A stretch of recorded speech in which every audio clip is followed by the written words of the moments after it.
திருவள்ளுவரின் வழியில் வாழ்ந்து வாழ்வின் உன்னத நிலையினை அடைய திருக்குறளோடு நாம் என்னும் இந்த நிகழ்விலே இணைந்திருக்கின்ற உங்கள் அனைவருக்கும் முதற்கண் வணக்கம். குறள் எண் 1003, அதிகாரம் நன்றியில் செல்வம்.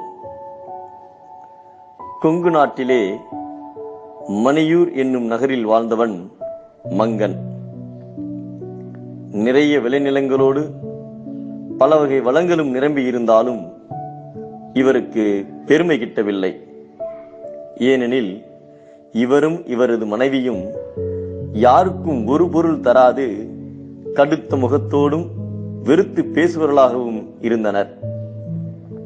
அவர்களின் வாழ்நாள் நோக்கமெல்லாம் பணம் சேர்ப்பதிலேயே குறியாயிருந்தது.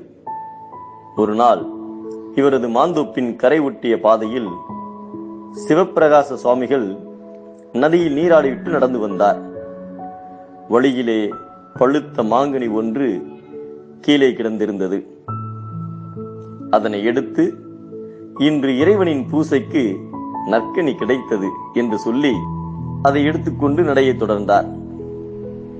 அதனை பார்த்த மங்கன், கல்லா, என் தோப்பு மாங்கனியேவா திருடிச் செல்கிறாய் என்று கோபமாக அடிக்க வந்தான். சிவப்பிரகாசரோ, ஐயா, நான் திருடவில்லை. வழியில் கிடந்தது எம்பெருமானுக்கு ஆகும் என்று கருதி எடுத்து விட்டேன். அறியாமல் செய்துவிட்டேன், மன்னித்து விடுங்கள் என்று சொல்லி தன்னிடம் இருந்த மாங்கனியை திருப்பி தந்தார். அதெல்லாம் முடியாது என்று சொல்லி அவரின் மடியை பிடித்து இழுத்துக்கொண்டே, இவன் கல்வன், நான் பிடித்து விட்டேன் என்று சொல்லி ஊருக்குள்ளே போனார். ஊர் மக்களே எல்லாம் இதனை கண்டு வருந்தினர். அப்பொழுது சிவப்பிரகாச அடிகளார் ஒரு குறிப்பிட்ட நாள் குறித்து, அந்நாளில் இப்பாவி சாவான் என்று பாடியபடியே சென்றார். அதேபோல் சிறிது நாளில் மங்கனும் இறந்தார். மக்கள் மகிழ்ச்சி அடைந்தனர்.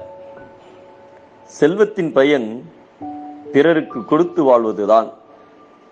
யார் ஒருவர் வாழ்நாள் முழுவதும் செல்வத்தை சேர்ப்பதிலேயே காலம் கழிக்கிறார்களோ அவர்கள் இந்த பூமிக்கு சுமை என்பதை ஈட்டம் இவரி இசை வேண்டா ஆடவர் தோற்றம் நிலக்கு பொறை என்கிறார் நம் திருவள்ளுவர்.